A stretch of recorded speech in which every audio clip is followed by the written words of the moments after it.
Lagyan din po natin ng oyster sauce. Pampadagdag ng lasa. Pero kalahati lang. Hello mga guys! Tayo ngayon ay magluluto ng tsinambahang manok with kasamang baboy.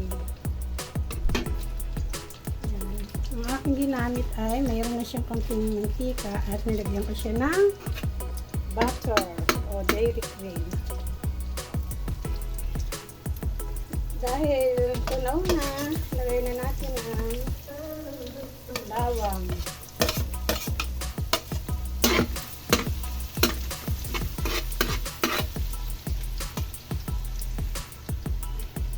At isunod natin ang sibuyas.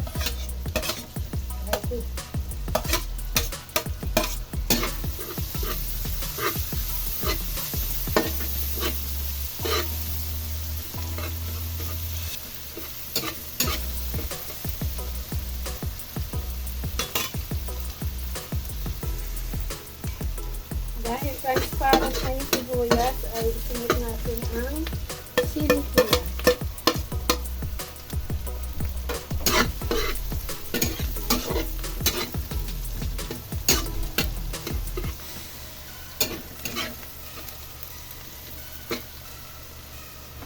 Ilalagay ko na rin ang kamatis.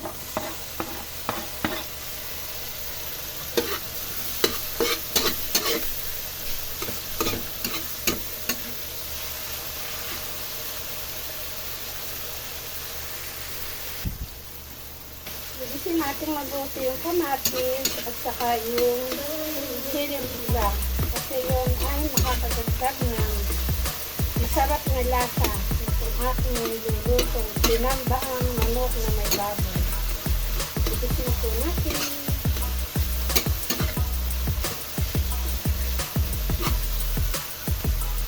At ilagay na natin ang sunod na natin ilagay ang baboy at saka ang manok.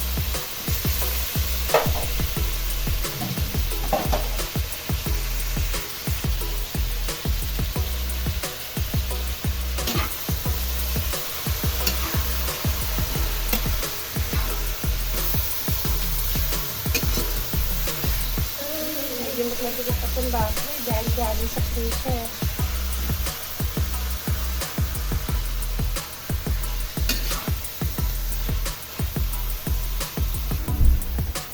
Bigyan natin ng toyo.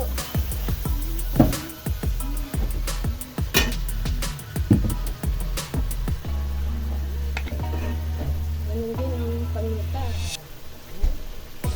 Tansya-tansya na lang.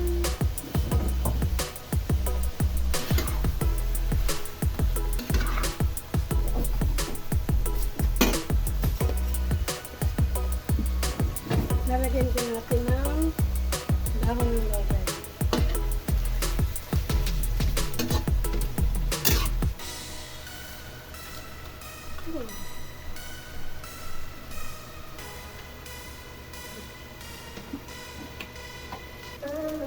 Siyempre, hindi mawawala ng MSG o baked cheese. Talaga namang nagpapalabas ng linamnam ng mga ulam. Siyempre, dapat huwag sobra. Lahat ng sobra ay nakakasama.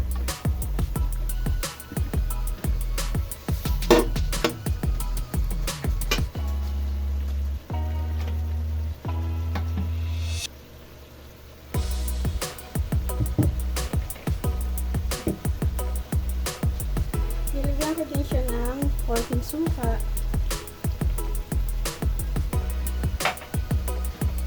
Para medyo iwas lang sa pagka madaling makamis. Lagyan natin ng konting suka.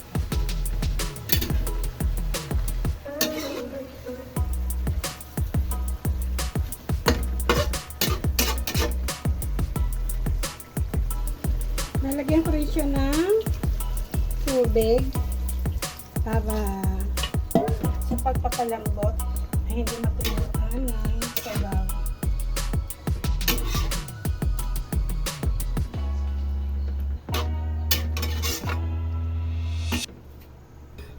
Ngayon itakpan para sa pagpapalambot.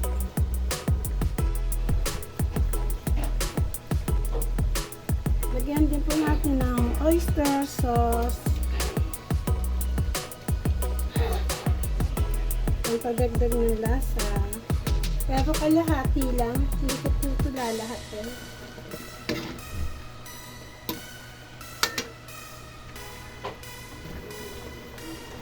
Saka natin lagyan ng tomato sauce. Kalahati lang to kasi yung kalahati nito ay nagamit ko na nung nakaraang ako ay nagluto.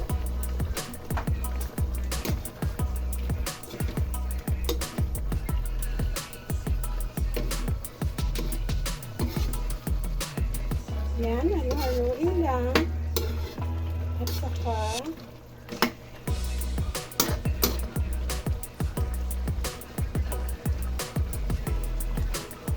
lagay ko na yung patatas na pinirito ko na yan, patatas na yan.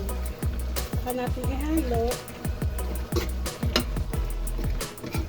Madami ang patatas na yan kanina, kaya lang pinapak yung anak ko, kaya yan kukunti na. Tapos takban natin uli at hinaan na lang ang apoy. Yun, luto na po siya. Thank you for watching. God bless you.